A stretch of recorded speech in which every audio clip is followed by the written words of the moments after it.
At 0814 hours on August 7, 1942, Flight Petty Officer Saburo Sakai climbed into the cockpit of his Mitsubishi, a 6M0 at Rabaul, New Britain, preparing for a mission that would shatter everything he believed about his enemy. The tropical heat was already oppressive, the air thick with humidity and the smell of aviation fuel. Sakai had performed his pre-flight checks with the meticulous care that had kept him alive through years of combat. He checked his control surfaces, tested the movement of his stick, confirmed the ammunition loads in his two 20mm cannons and pair of 7.7mm machine guns. Everything was perfect, as it always was. Sakai was 25 years old, a veteran of combat over China, the Philippines and the Dutch East Indies. He had already shot down dozens of Allied aircraft. His hands were steady, his confidence absolute.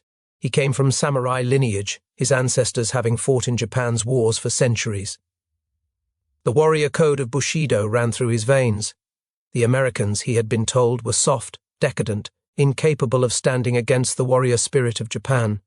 They were a nation of merchants and pleasure seekers, lacking the discipline and fortitude that defined true fighting men. That morning he would discover how catastrophically wrong that assessment was. The mission was to intercept American forces landing on an island called Guadalcanal. Word had reached Rabaul that morning of a massive American amphibious operation, the first major offensive action by the United States since the war began. Sakai and his fellow pilots of the Tainan Air Group had been scrambled to attack the landing force and provide cover for Japanese bombers striking the American fleet. It would be the first time Sakai faced American Navy pilots in combat. He had fought American Army pilots over the Philippines and found them brave but outmatched by superior Japanese aircraft and tactics. Navy. Pilots, he had heard, were different. They were supposed to be the best the Americans had, trained specifically for carrier operations, the elite of their air service. His squadron commander, Lieutenant Junichi Sasai, gathered the pilots before takeoff. The morning sun cast long shadows across the packed earth of the airfield as the aviators stood in formation. "Be careful," Sasai warned. "These are regular American Navy fighters, not Army planes. This is the first time we will be meeting them. They are probably the best opponents we will face. Never lose sight of my plane." Sasai's brother-in-law, Lieutenant Commander Yoshio Toshiro, was a flying boat officer stationed at Tulagi, directly in the path of the American landing. His fate was already sealed, though they did not know it yet. Within hours, American forces would overwhelm the Japanese garrison there. Sakai climbed into his cockpit, pulled the canopy closed, and began his takeoff roll. The Zero lifted off the runway and climbed into the morning sky, joining formation with the other fighters. Below, the green jungle of New Britain stretched to the horizon. Ahead lay 600 miles of open ocean, and an enemy that would prove far more formidable than any Japanese pilot had been led to believe.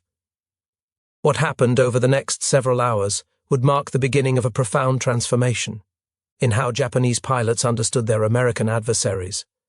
A transformation that would unfold across 3 brutal years of Pacific warfare, one dogfight at a time. The beliefs that Japanese pilots carried into World War II did not emerge from thin air. They were the product of decades of deliberate cultivation, a carefully constructed worldview that placed Japan at the center of a racial and spiritual hierarchy that military leaders believed would guarantee victory against any Western power.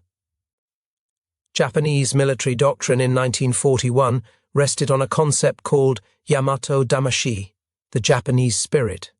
This was not merely patriotism. It was a quasi-religious belief that Japanese soldiers possessed an innate spiritual superiority that would overcome any material disadvantage. Spirit would triumph over steel. Will would defeat technology. The divine essence of the Japanese race, descended from the sun goddess Amaterasu herself, made victory inevitable against spiritually inferior opponents. This belief had deep roots in Japanese history and culture. The warrior class, the samurai, had dominated Japanese society for centuries. Their code of Bushido emphasized honor, loyalty unto death, and contempt for enemies who surrendered rather than fight to the end. When Japan modernized in the late 19th century, These samurai values were deliberately grafted onto the new conscript army. Every Japanese soldier was taught to see himself as a spiritual heir to the samurai, regardless of his actual ancestry. The concept received its ultimate validation in 1905, when Japan defeated Imperial Russia in a war that shocked the Western world. A small Asian nation had humbled one of the great European powers. Japanese military theorists concluded that their victory proved the superiority of spirit over mere material resources. Russia had more men, more ships, more industry. Japan had Yamato Damashi. Spirit had won. Military propaganda reinforced these ideas relentlessly in the decades that followed. American soldiers were portrayed as weak, materialistic, and lacking any warrior tradition.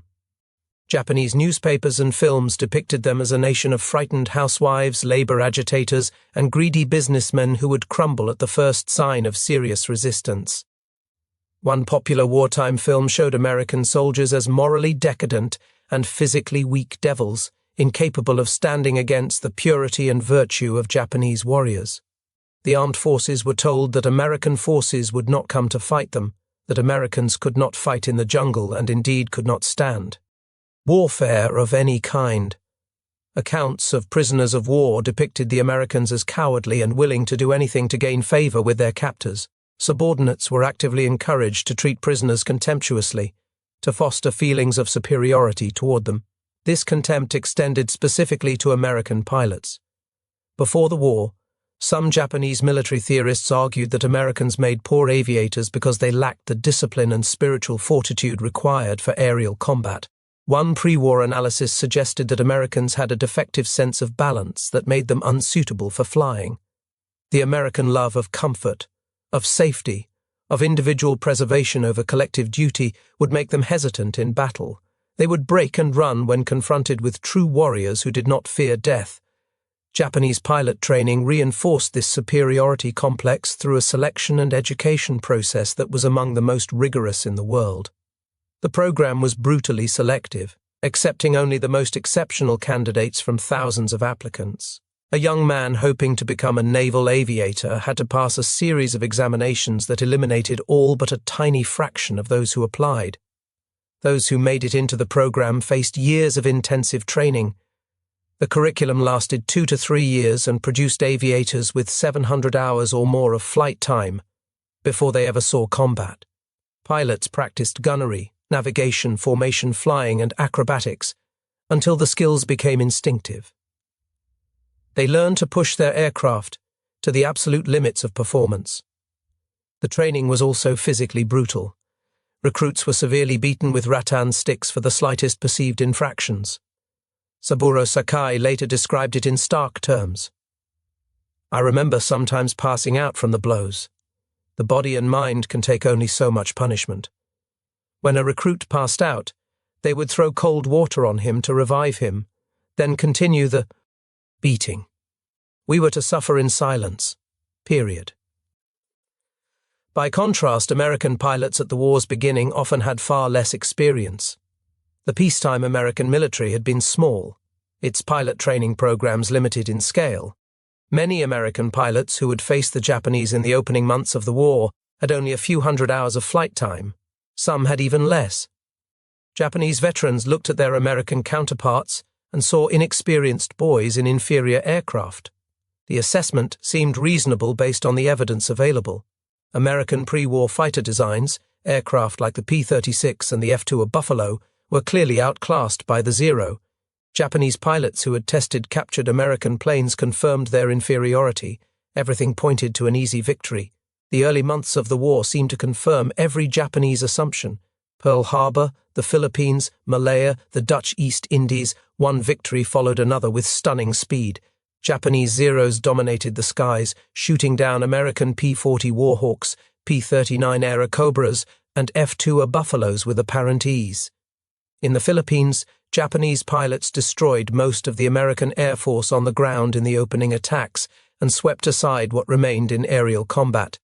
The kill ratios were overwhelmingly favorable. American pilots who survived early encounters described the Zero as nearly invincible, a fighter that could outclimb, outturn, and outmaneuver anything in the Allied arsenal. For Japanese aviators, this success bred what historians would later call victory disease. They became convinced that their string of triumphs validated everything they had been taught about racial and spiritual superiority. The Americans were exactly as weak as propaganda had promised. The war would be won quickly, and Japan would take its rightful place as the dominant power in Asia. Then came Guadalcanal. Lieutenant Commander Tadashi Nakajima was one of Japan's most experienced fighter. Leaders. He had flown combat since the war with China and commanded some of the Imperial Navy's finest pilots. On a mission over Guadalcanal in August 1942, Nakajima encountered something that made him return to Rabaul in a rage. He had gotten on the tail of an American F4F Wildcat easily enough. The Wildcat was slower than his Zero, less maneuverable, an inferior aircraft by every measure that mattered. Nakajima lined up his shot, preparing to add another kill to his record. Then something unexpected happened. A second Wildcat came roaring at him from the side. Nakajima had to break off his attack. He tried to re-engage, but every time he closed on one American, the other would swing around to threaten him. The two Wildcats kept weaving back and forth, protecting each other, denying him any clean shot. For the first time in his combat career, Nakajima was forced to dive away and run for safety. Saburo Sakai witnessed similar encounters. He later described the confusion among Japanese pilots when they first faced this tactic. For the first time, Lieutenant Commander Nakajima encountered what was to become a famous double-team maneuver on the part of the enemy. Two Wildcats jumped on the commander's plane. He had no trouble getting on the tail of an enemy fighter, but never had a chance to fire before the Grumman's teammate roared at him from the side. What the Japanese pilots had encountered was the Thach Weave, a defensive tactic developed by Lieutenant Commander John Thach of the United States Navy. Thach had heard intelligence reports about the Zero's extraordinary capabilities before he ever faced one in combat. A Fleet Air Tactical Unit Intelligence Bulletin dated September 22, 1941, had described the new Japanese fighter's extraordinary maneuverability and climb rate. The Zero could climb at over 5,000 feet per minute and execute turns that would stall most American fighters. Rather than accept that the Zero was unbeatable, Thach spent evenings at his dining room table in Coronado, California, working with matchsticks to devise a counter. He would arrange the matches to represent aircraft, moving them through imaginary combat scenarios, trying to find a way to neutralize the Zero's advantages. Night after night he experimented, testing and discarding ideas until he found something that worked. The principle was elegant in its simplicity. Two fighters would fly in a wide formation, separated by enough distance that an attacking enemy could not engage both simultaneously. When a Zero attacked one, both Americans would turn toward each other in a series of weaving maneuvers. The Zero, focused on its target, would suddenly find itself crossing through the path of the second Wildcat. The Japanese pilot had to either break off his attack or risk being shot down from an unexpected angle. Thach called it the beam defense position. It would become known to history as the Thach Weave. The tactic required something that Japanese pilots initially dismissed as a weakness: teamwork over individual glory. Japanese training emphasized personal skill, the lone warrior proving his worth through individual combat like the samurai of old. Pilots sought to build personal kill records, to be recognized as aces, to bring honor to their families through individual achievement. American training increasingly emphasized mutual support, protecting your wingman above all else, subordinating individual glory to collective survival. Thach tested his tactic in practice with fellow pilot Butch O'Hare before either had seen combat against the Zero.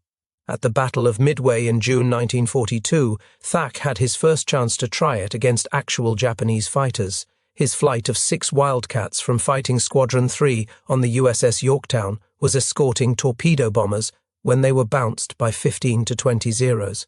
The situation should have been hopeless. The Zeros were faster, more maneuverable, and outnumbered the Wildcats by at least 3-1. One Wildcat was immediately set ablaze.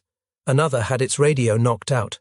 Thach was down to 4 fighters against a swarm of Japanese planes. He initiated the weave with his wingman, Ensign Ram Dib. The inexperienced Dib followed the pattern they had practiced, turning toward Thach when a Zero latched onto his tail. Thach watched the enemy fighter slide into position behind his wingman. With so many enemy planes in the air, he was not sure anything would work. Then the Zero followed Dib through his turn, exactly as Thach had predicted. Thach found himself nose-on to the Japanese fighter, its belly exposed as it concentrated on Dib. He pressed the trigger and held it down. The Zero burst into flames. The pattern repeated throughout the engagement. Zeros that had expected easy kills found themselves caught in crossing fire. The Weave frustrated their attacks, denying them the clean shots they were accustomed to achieving against isolated American fighters. The tactic could not win the battle outright, but it could save lives. Sakai himself came to recognize this difference. In a post-war interview, he acknowledged what he had witnessed.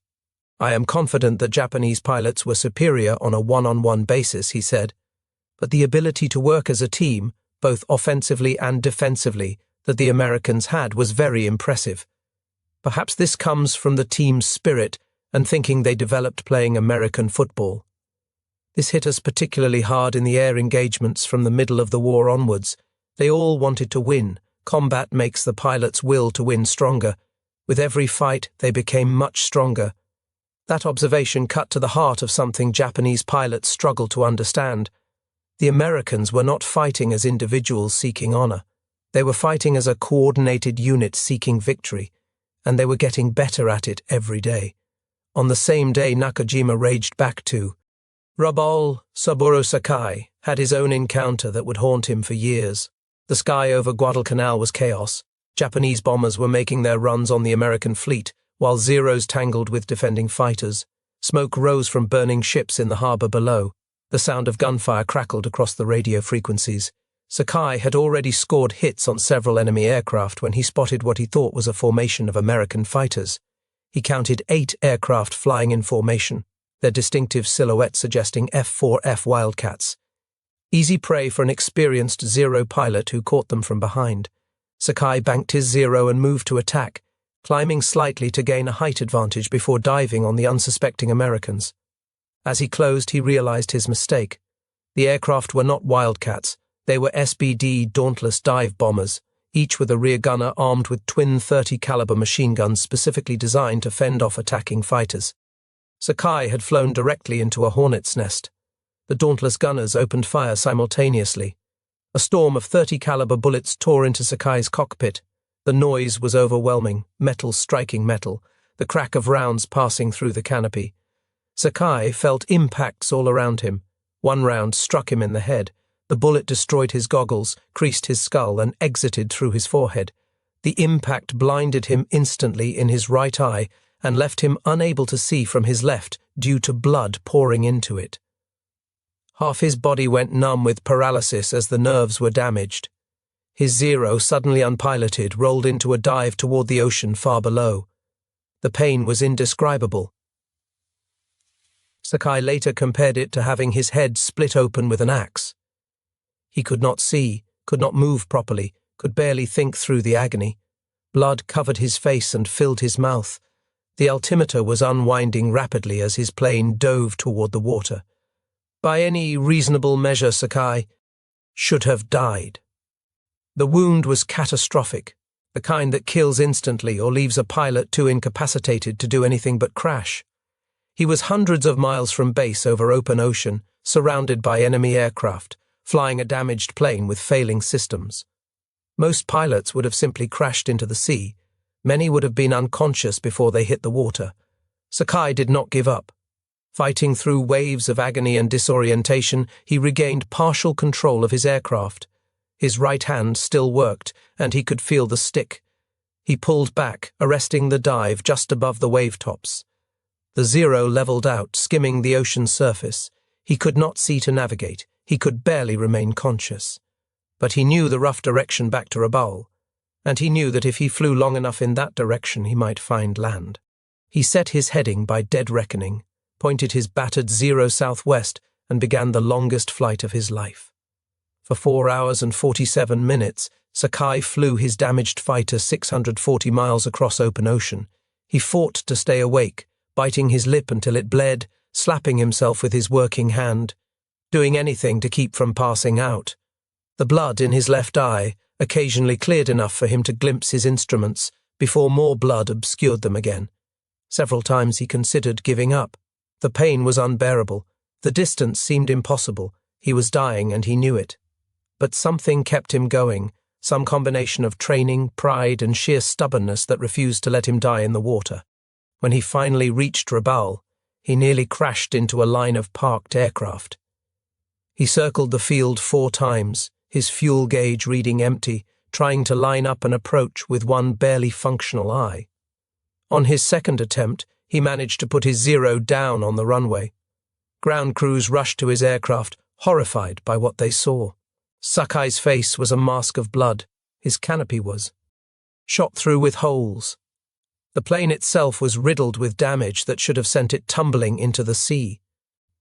But Sakai was not finished. After landing, he refused medical treatment until he had made his formal mission report to his commanding officer. He struggled out of his cockpit, stood at attention despite his wounds, and delivered his report with military precision. Only then did he allow medics to take him. The wound ended Sakai's frontline combat career for nearly 2 years. The bullet had permanently destroyed the vision in his right eye. The left eye, though eventually recovering, would never be quite the same. The paralysis gradually faded, but the psychological scars would last forever. But before he was evacuated to Japan for surgery and rehabilitation, he had time to reflect on what had happened over Guadalcanal. The Americans had not broken. They had not run. They had fought with a tenacity and skill that Japanese propaganda had insisted was impossible. Their gunners had stood their ground and shot accurately even as Zero fighters bore down on them. And they had shot him down. The daily air battles over Guadalcanal forced a slow, painful recalibration in how Japanese pilots thought about their enemy. The Marines flying from Henderson Field on Guadalcanal were not elite pilots by peacetime standards. Many had minimal combat experience. Some had arrived at the island barely qualified to fly their aircraft in combat conditions. Their Wildcats were demonstrably inferior to the Zero in most performance categories, slower by perhaps 15 miles per hour, less maneuverable in every axis, unable to climb or turn with the Japanese fighter. On paper, every engagement should have been a Japanese victory. None of that mattered as much as Japanese pilots had assumed. The Americans had advantages that did not show up in aircraft specifications. Their planes were ruggedly built, constructed to survive damage that would destroy a Zero. A Wildcat could absorb dozens of hits from Japanese machine guns and keep flying. Its pilot sat behind armor plating that stopped bullets that would have killed him in a Japanese aircraft. Its fuel tanks were self-sealing, designed to close around bullet holes rather than leak fuel that could ignite. Japanese designers had sacrificed all of that for performance, making the Zero light and agile but terribly vulnerable to enemy fire. A single well-placed burst from a Wildcat's 650 caliber machine guns could send a Zero spiraling down in flames. The Japanese pilot had no armor to protect him, no self-sealing tanks to prevent a fire. The same aircraft that made him nearly untouchable in a dogfight made him fatally vulnerable if an enemy ever got a clean shot. More importantly, the American tactical system was evolving rapidly, adapting to the realities of combat against a superior aircraft. Pilots who survived their first engagements learned hard lessons and applied them. Intelligence officers debriefed them thoroughly after every mission, identified what worked and what failed, and spread successful tactics across the force. When one pilot discovered an effective counter to a Japanese maneuver, that knowledge was documented, analyzed, and disseminated to every squadron in the theater. The Americans developed new rules for engaging Zeros. Never try to dogfight them at low speed. Never follow them in a climb. Never chase a Zero that seems to be running away, because it might be setting up a reversal. Instead, use altitude advantage. Dive on them from above, make one pass, and climb away before they can respond. Fight in pairs, always protecting your wingman. Accept that your aircraft is slower and less maneuverable, and find ways to turn those weaknesses into strengths. The Japanese system worked differently. Individual glory was prized over institutional learning. Ace pilots were celebrated in newspapers and on the radio, their faces appearing on posters and cigarette cards, their techniques discussed in reverent tones. But those techniques often died with them. There was little systematic effort to capture and spread tactical innovations across the force. Veteran pilots were kept in combat until they were killed or disabled, rather than rotated home to train replacements and share what they had learned. The consequences became apparent in the attrition statistics. Japan lost 36 aircraft over Guadalcanal in the first 2 days of combat. The Americans lost 19, many to accidents rather than enemy action. That ratio held roughly steady through months of fighting. Japanese pilots were dying faster than they could be replaced, and each loss took with it years of irreplaceable training and experience. By late 1942, some Japanese pilots began to express concerns that filtered back through intelligence reports and private conversations. The Americans were not fighting the way propaganda had promised.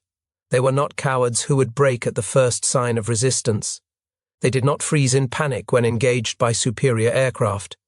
They improved constantly, learning from every encounter, adapting their tactics, getting better every week. And they kept coming. No matter how many American planes the Japanese shot down, more appeared the next day.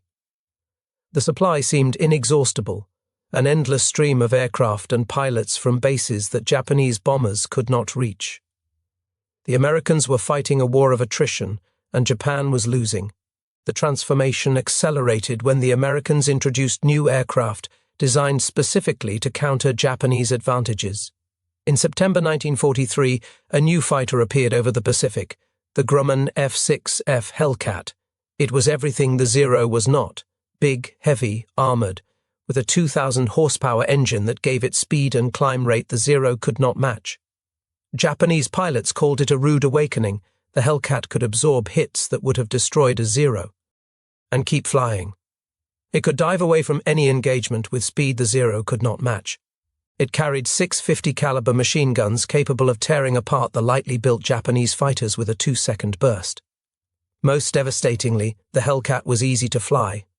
The Americans could train pilots quickly in it and put them into combat with reasonable confidence.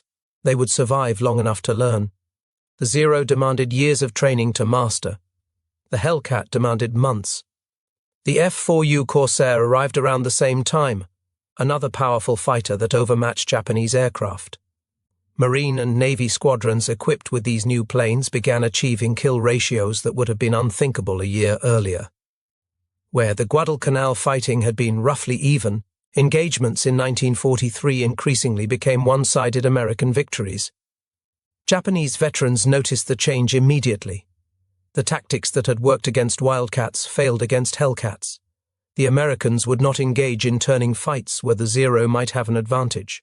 They made high-speed passes from altitude, fired and dove away before Japanese pilots could respond. They fought as pairs and flights, covering each other, never allowing themselves to be isolated. Sakai, who returned to limited duty in 1944 after his wounds partially healed, found a different war than the one he had left. Putting a kid with only about 20 hours flight time into a plane and telling him to take on American pilots in Hellcats and Corsairs is just as much a suicidal tactic as being a kamikaze, he later said. We figured that if they are going to die anyway, the kamikaze attack will probably cause more damage to the enemy for the same price in lives. That was the brutal calculus Japanese command had reached. They could no longer win conventional air battles. The only option was to trade lives directly for ships. The catastrophic Japanese pilot losses could be traced to a fundamental strategic miscalculation the Japanese leadership never corrected. A failure so profound that it determined the outcome of the Pacific Air War more than any single battle. Japan had entered the war with approximately 6,000 trained pilots, of whom about 900 were considered experts capable of the most demanding combat missions.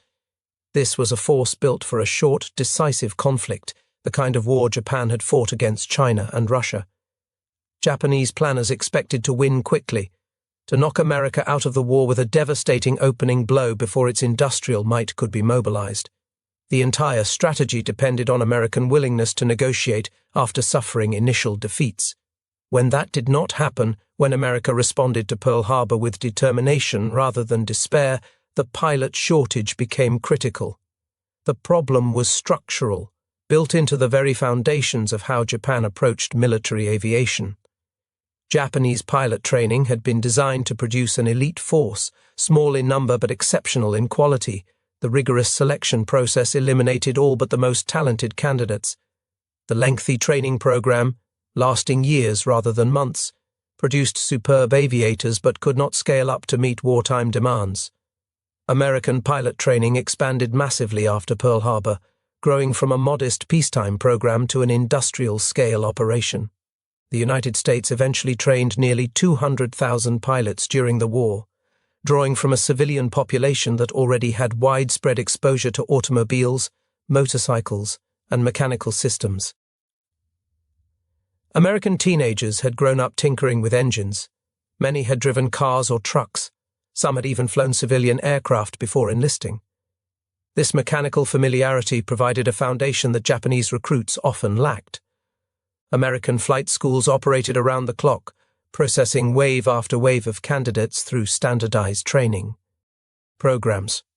The curriculum was efficient, designed to produce competent combat pilots as quickly as possible without sacrificing essential skills. Primary training took 10 weeks. Intermediate training added 11 more. Advanced training for fighter pilots took another 6 weeks, followed by operational training with combat units. The training pipeline never stopped flowing. Every month, hundreds of new pilots graduated and shipped out to operational squadrons.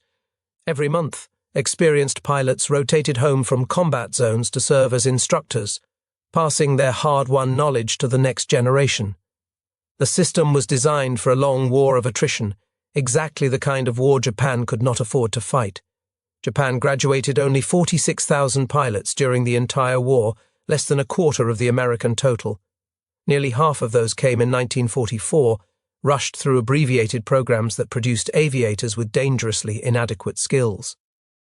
The rigorous selection and training that had made Japanese pilots the best in the world at the war's beginning was abandoned out of necessity. There was simply no time to train pilots properly when replacements were needed immediately. By early 1945, Japanese Navy pilots were graduating with as little as 40 hours of flight time. Some had never fired their guns in practice. A few had never made a carrier landing until they were assigned to a combat unit. Their American opponents had at least 525 hours of flight time before they ever saw combat, with extensive training in gunnery, navigation, and formation tactics. The experienced veterans who had dominated the early war were systematically destroyed through attrition. Unlike the Americans, Japan did not rotate successful pilots home to train replacements. They flew until they died. The combat experience that took years to accumulate vanished in seconds when an ace was shot down. Japanese commanders recognized the problem but could not solve it. Every experienced pilot lost represented years of investment that could not be replaced. But withdrawing veterans from combat to serve as instructors would weaken frontline squadrons at critical moments. The Japanese chose to keep their best pilots fighting, gambling that their skill would offset American numerical advantages. The gamble failed. One by one, Japan's aces fell.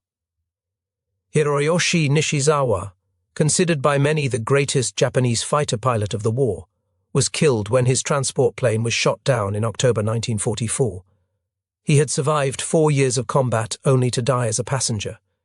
Tetsuo Iwamoto, credited with over 80 victories, was wounded and sidelined. The roster of experienced pilots grew shorter with each passing month. The Americans faced casualties too, but their system was designed to absorb losses. When an American squadron lost pilots, replacements arrived within weeks, trained to a consistent standard, ready to integrate into existing formations. When a Japanese squadron lost pilots, the replacements were often barely qualified to fly, let alone fight against experienced opponents. Admiral Jisaburo Ozawa recognized the problem when he assembled Japan's remaining carrier strength for what would become the Battle of the Philippine Sea in June 1944. His pilots were largely inexperienced, products of the truncated training programs that had replaced the rigorous pre-war system. Many had never made a carrier landing. Some had never dropped a torpedo. A few had barely mastered basic formation flying. Ozawa hoped that land-based aircraft from Guam and other islands would supplement his weakness. His strategy depended on using the longer range of Japanese aircraft to strike the Americans before American planes could reach his carriers. He would launch his strikes from outside American range, recover his planes on Guam to refuel and rearm, then launch again. The mathematics seemed promising on paper. But Ozawa did not know that American submarines had been tracking his fleet since it left anchorage. He did not know that American codebreakers had revealed his plan. And he did not know just how badly outclassed his pilots were about to be. What followed became known to American pilots as the Great Marianas Turkey Shoot. On June 19, 1944, Ozawa launched his first strike wave shortly after dawn. 200 raid planes, including Zero fighters, D-4Y Judy dive bombers, and B-6N Jill torpedo bombers, formed up over the Japanese fleet and headed toward the American task force approximately 300 miles away. American radar operators detected the incoming strike at extreme range, over 150 miles out. This gave the fighter directors aboard the American carriers time to vector their combat air patrol to intercept. Within minutes, dozens of F6F Hellcats were climbing toward the incoming Japanese formation. The inexperienced Japanese pilots flew into a slaughter. Trained to attack aggressively, they charged in small, uncoordinated groups, rather than forming up for a mass assault that might have overwhelmed the American defenses. They came in at predictable altitudes, following doctrines that had worked against weaker opponents but proved suicidal against prepared defenses. American fighter directors, a new addition to the fleet that had been lacking in earlier battles, calmly vectored Hellcats to intercept each wave with devastating precision. The Japanese pilots, many facing combat for the first time, found themselves outmaneuvered and outflown by American veterans who had months or years of experience. The Hellcats dove through the Japanese formations, scattering the attackers, picking off bombers before they could reach their targets. The few Japanese pilots who made it through the fighter screen faced a wall of anti-aircraft fire from the American ships, including a new weapon called the proximity fuse that detonated near targets without requiring a direct hit. The results were catastrophic. Of the first wave of 69 aircraft, 42 were shot down. The second wave lost 97 of 130 aircraft. The third wave fared slightly better, losing only 7 of 47 planes, but achieved nothing. The fourth wave lost 82 of 82 aircraft, a total annihilation. By nightfall, Japan had lost nearly 300 aircraft. American losses were about 30 planes. The kill ratio approached 10-1, a margin of victory so overwhelming that it defied belief. One American pilot, Lieutenant Junior Grade Alexander Vrasiu of Fighting Squadron 16, shot down 6 Japanese planes in 8 minutes during the battle. When asked to pose for photographers afterward, he held up 6 fingers and grinned. "It was just like an old-time turkey shoot," he said. The phrase stuck and became the battle's unofficial name. But the Japanese pilots had not lacked courage. They pressed their attacks despite catastrophic losses. They flew into walls of anti-aircraft fire that shredded their formations. They died by the hundreds trying to reach the American fleet. Many of those who reached striking distance released their weapons too early or at poor angles, the errors of inexperience compounded by the chaos of combat. What they lacked was skill, experience, and aircraft that could match their opponents. The pre-war Japanese pilot, with his 700 hours of training and years of combat experience, would have been a formidable opponent in any era.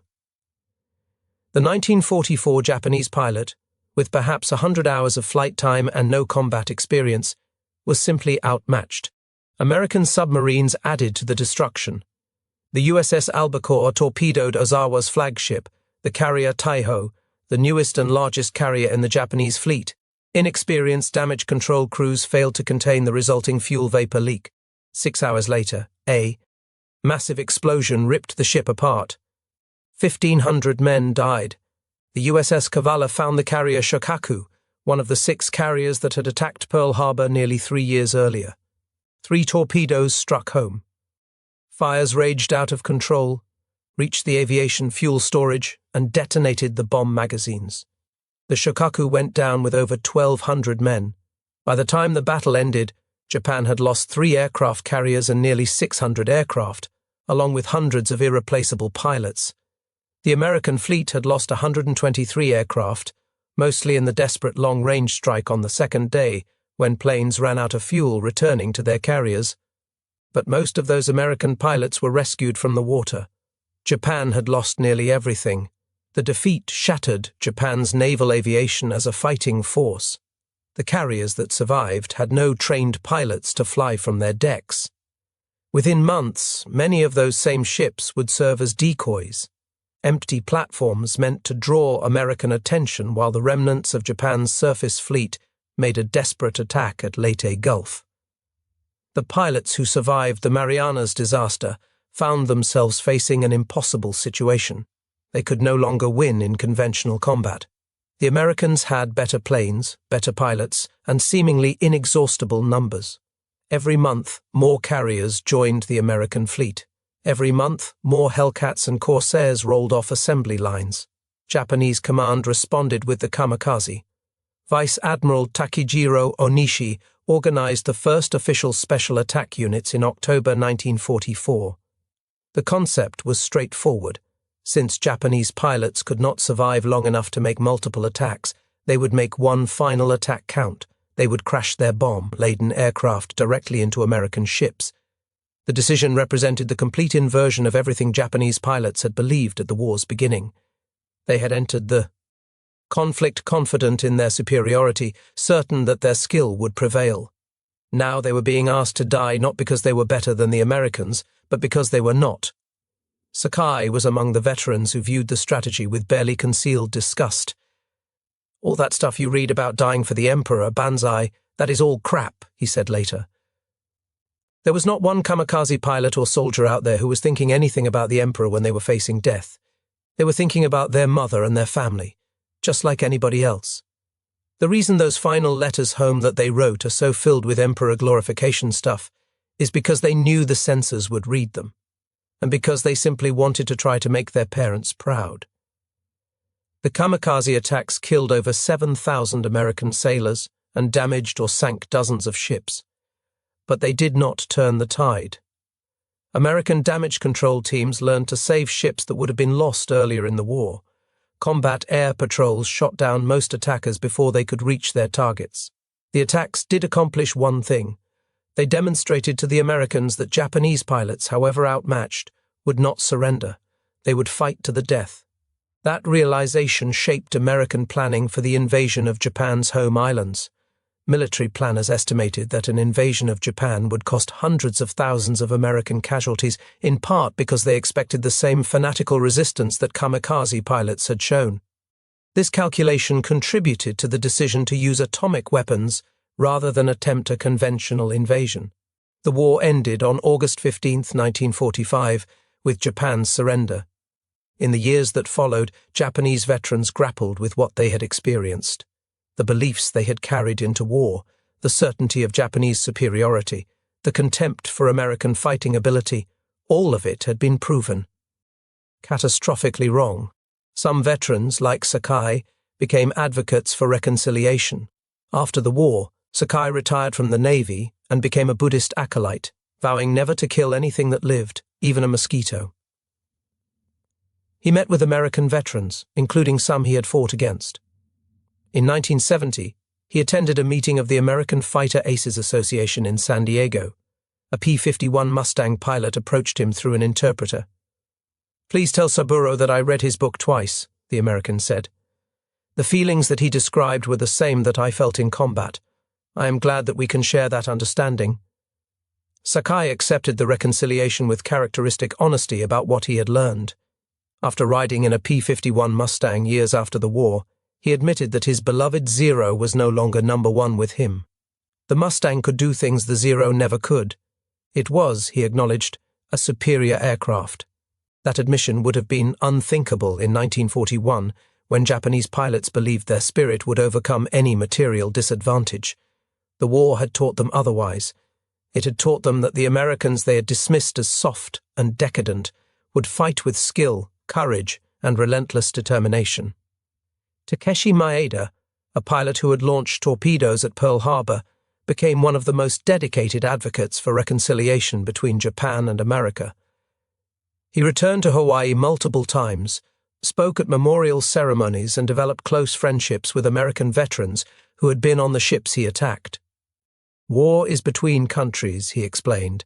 "It has nothing to do with us as individuals. We have no quarrel. So when the war ends, of course you should make up." In 2006, Maeda participated in a handshake reconciliation service with John Rauschkolb, a Navy signalman who had been aboard the USS West Virginia when Maeda's torpedo helped sink it.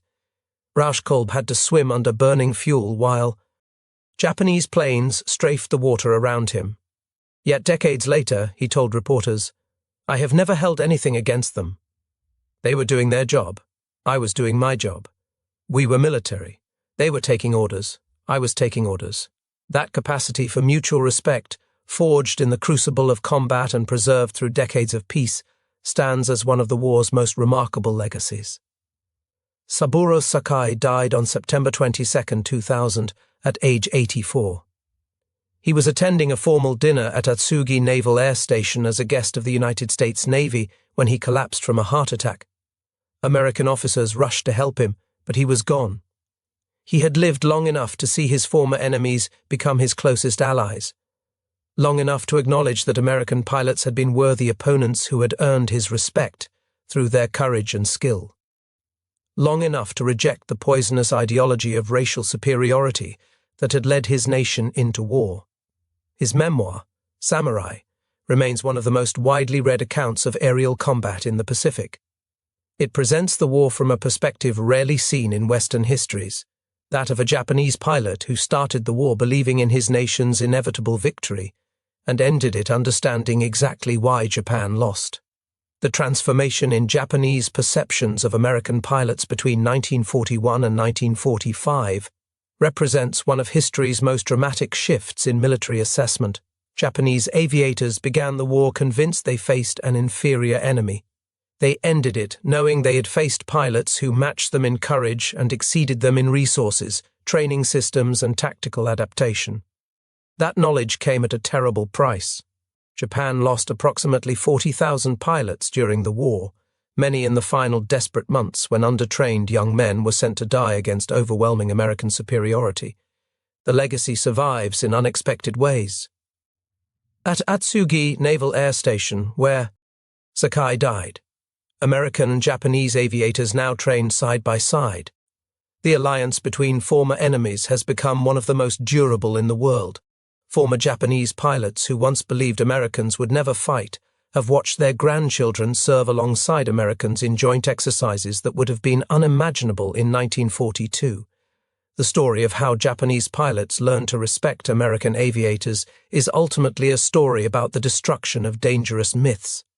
The belief in inherent racial or spiritual superiority, the contempt for enemies based on propaganda rather than evidence, the assumption that will alone can overcome material reality, all of these ideas were tested in the skies over Guadalcanal, the Philippine Sea, and Okinawa. They failed. The failure was complete and undeniable. Japanese pilots who had expected easy victory found themselves outmatched in aircraft, tactics, training systems, and eventually in numbers so overwhelming that individual skill ceased to matter. The Americans they had dismissed as inferior proved to be formidable opponents who fought with tenacity, adapted with intelligence, and improved with relentless determination. What replaced the myths of superiority was something more durable.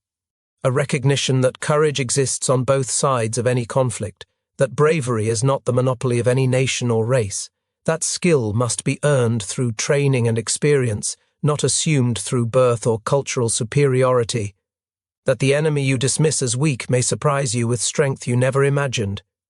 The transformation required Japan's defeat, but it also required the willingness of survivors on both sides to reflect honestly on what they had experienced. Veterans like Saburo Sakai, Takeshi Maeda, Zenji Abe, and Kaname Harada chose to spend their post-war lives building bridges rather than nursing grievances. They traveled to America, met with former enemies, and acknowledged publicly that their opponents had been worthy adversaries. American veterans reciprocated. Men who had watched friends die at Japanese hands found it within themselves to shake hands with the pilots who might have killed them. The shared experience of aerial combat, the understanding that both sides had faced death with courage, created a bond that transcended the hatreds of war. This reconciliation was not universal. Many veterans on both sides could never forgive what they had experienced. The Pacific War had been brutal in ways that the European theatre often was not, marked by atrocities, racial hatred, and a mutual willingness to show no quarter. Some wounds never healed, but enough healing occurred to transform wartime adversaries into peacetime partners. The United States and Japan built one of the strongest military partnerships in the world, a relationship that would have seemed impossible to the pilots who faced each other over Guadalcanal. Japanese and American aviators now train together, fly together, and plan together for the defense of shared interests. Saburo Sakai understood this better than most. Years after the war, he reflected on what combat had taught him about himself and his enemies. The first fight, I did not remember anything or understand anything. With every fight, I became stronger. The Americans were the same. They all wanted to win. Combat makes the pilot's will to win stronger. In the end, they were not so different. The Japanese pilot who had expected easy victory and the American pilots who refused to give him one. They were young men, far from home, fighting for their countries, testing themselves against each other in the most unforgiving arena imaginable. They climbed into their cockpits knowing that each flight might be their last. They watched friends die in burning aircraft. They lived with fear and pushed through it to do what their nations asked of them. Some survived, most did not.